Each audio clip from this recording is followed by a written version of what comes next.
Hi viewers, welcome to ஆத்து சமையல்.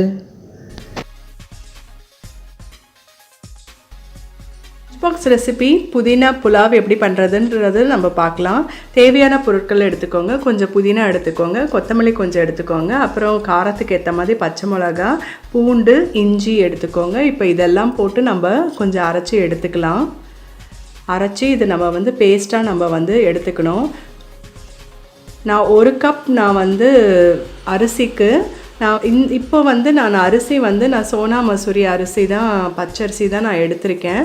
அதை ஊற போட்டிருக்கேன். நான் ஒரு 20 மினிட்ஸ்னால் மினிமம் நீங்கள் ஊற போடணும். இதில் எண்டில் பாருங்கள், நான் கொஞ்சமாக வெங்காயம் நான் சேர்த்து இதை அரைச்சி எடுத்துக்க போகிறேன். அப்புறம் தாளிக்க தேவையான பொருட்கள்லாம் இப்போ நீங்கள் டிஸ்பிளேயில் பார்க்குறீங்க. இப்போ இது 20 மினிட்ஸ்னால் மினிமம் நீங்கள் இந்த சோனா மசூரி அந்த ரைஸை நீங்கள் சோக் பண்ணியிருக்கணும். வெஜிடபிள்ஸ், தேவையான வெஜிடபிள்ஸ்லாம் நீங்கள் எடுத்துக்கோங்க. கேரட், பீன்ஸ், அப்புறம் உருளைக்கிழங்கு. இப்போ நெய் கொஞ்சமும், அதுக்கப்புறம் தேவையான அளவு குக்கிங் ஆயிலும் நான் போட்டிருக்கேன். இப்போது அதில் தாளிப்புக்கு தேவையான அந்த ஸ்பைசஸ்லாம் நம்ம இதில் ஆட் பண்ணிக்கலாம்.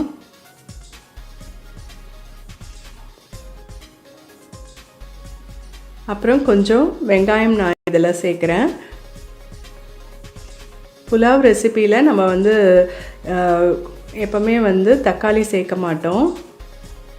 லெமனோ இல்லை நீங்கள் கொஞ்சம் தயிரோ இதில் நீங்கள் விட்டுக்கலாம். இப்போ இந்த அரைச்ச விழுது நல்லா இப்போ பச்சையாக தானே நம்ம அரைச்சிருக்கோம். கொஞ்சம் நமக்கு அது நல்லா இந்த மாதிரி நல்லா கொஞ்சம் வதக்கி எடுத்துக்கோங்க நீங்கள். அப்போ கொஞ்சம் டேஸ்ட்டு கொஞ்சம் நல்லாயிருக்கும்.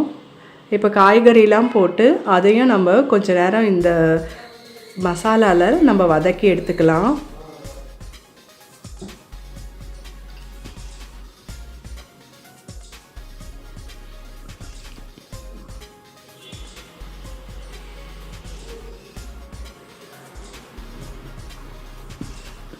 இப்போ இதையும் நல்லா வதக்கியாச்சு.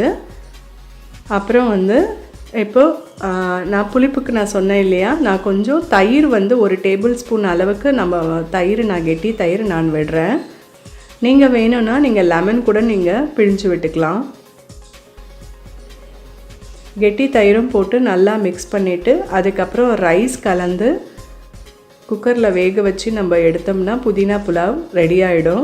இது மார்னிங்கில் நீங்கள் ஈஸியாக உங்களுக்கு லஞ்ச் பாக்ஸ் ரெசிப்பியாக குழந்தைங்களுக்கு நீங்கள் கொடுத்து அனுப்பலாம். எப்போவுமே சோக் பண்ண ரைஸை இந்த மாதிரி வெடிக்கட்டிக்கோங்க. அப்போ உங்களுக்கு ப்ராப்பராக தண்ணியினுடைய அளவு உங்களுக்கு இருக்கும். எப்போவுமே கொஞ்சம் தண்ணி அதிகமாகிடுச்சு நம்ம ஃபீல் பண்ண வேண்டாம். கொஞ்சம் ரைஸ் போட்டு உடையாதபடிக்கு நல்லா கொஞ்சம் நேரம் அதை வதக்கிட்டு இப்போ 1 கப் அரிசி எடுத்திருக்கேன். அதுக்கு 2 கப் அளவு தான் நம்ம தண்ணி விடணும். அதனால் அதை கொஞ்சம் கவனமாக நீங்கள் பார்த்து நீங்கள் விடணும். எப்போவுமே இந்த தயிர் அந்த இப்போ புதினா அரைக்கிறதுக்கெலாம் நம்ம தண்ணி விட்டுருப்போம் இல்லையா, ஸோ அதுலேயும் கொஞ்சம் கணக்கு எடுத்துக்கிட்டு அதுக்கு தகுந்த மாதிரி நீங்கள் 1 கப், அதாவது சோனா மசூரி ரைஸ்க்கு 1 கப் ரைஸுக்கு நான் 2 கப் தண்ணி நான் விட்டுருக்கேன். இப்போ இது கொதித்து வரும்போது மூடி போட்டு மூடி மீடியம் ஃப்ளேமில் நம்ம 1 விசில் நம்ம விடலாம். இந்த கப் அளவு தான் நான் எடுத்தேன். இப்போ 1 விசில் விட்டுட்டு நான் சிம்மில் வைக்க போகிறேன். இந்த 1 விசில் கூட நான் மீடியம் ஃப்ளேமில் தான் நான் வச்சுருந்தேன். 1 விசில் விட்டதுக்கப்புறம் சிம்மில் வச்சு இன்னும் 1 விசில் வந்த பிறகு ஆஃப் பண்ணிட்டேன். இப்போ பாருங்கள், சாதம் ரெடி ஆகிடுது. ஸோ இதே மாதிரி நீங்களும் பண்ணி பாருங்கள். ஃபோக் வச்சு நீங்கள் எப்போவுமே எடுங்க.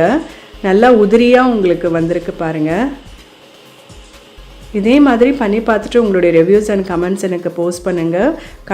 இப்போ மாங்காய் சாதம் எப்படி பண்ணுறது அப்படின்றத இந்த வீடியோவில் பார்த்தா நம்ம தெரிஞ்சுக்கலாம். ஈஸியாக சட்டன் பண்ணிடலாம். ஒரு மாங்காய் எடுத்து இந்த மாதிரி அதை நல்லா இந்த ஒரு சைடு பீல் பண்ணிக்கோங்க. நீங்கள் எப்போவுமே ஸ்கின்னை பீல் பண்ணி எடுத்துடணும். தோலை அதுதான் பீல் பண்ணி எடுத்துட்டு அதுக்கப்புறம் இந்த கிரேட்டரில் நீங்கள் நல்லா துருவி எடுத்துக்கணும். இந்த மாதிரி கொஞ்சம் சின்னதாக பார்த்து இந்த துவாரம் இருக்கிறதா துருவி எடுத்துக்கோங்க. அப்புறம் வந்து சாதம் வந்து உதிரியாக நீங்கள் இந்த மாதிரி வெடித்து எடுத்துக்கணும். தாளிக்க தேவையான பொருட்கள், இப்போ வந்து ஒரு பேனை வச்சுண்டு அதில் வந்து நான் கொஞ்சம் எண்ணெய் விட்டுண்டு அதுக்கப்புறம் கடுகு தாளிச்சிருக்கேன். கடலைப்பருப்பு, உளுந்து எல்லாம் போட்டுடலாம். கருவேப்பிலை,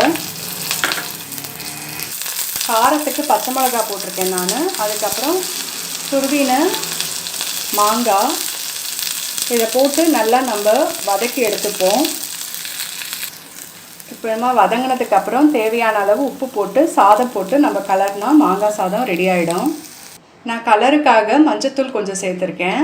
அது ரொம்பவே டேஸ்டியாக இருக்கும். மாங்காய் போட்டு ரொம்ப நேரம் வந்து வேக வைக்கணும் அப்படின்லாம் இல்லை. இப்படி போட்டு நம்ம சாதம் கலரி சட்டுன்னு இது வந்து லஞ்ச் பாக்ஸ் ரெசிபி கூட நம்ம இது ஆப்ஷனாக நம்ம வச்சுட்டுலாம். ஸோ இதே மாதிரி பண்ணி பார்த்துட்டு உங்களோட ரிவ்யூஸ் அண்ட் கமெண்ட்ஸ் எனக்கு போஸ்ட் பண்ணுங்கள். Thank you very much. நெக்ஸ்ட் வீடியோவில் உங்களை வந்து சந்திக்கிறேன். Thank you very much.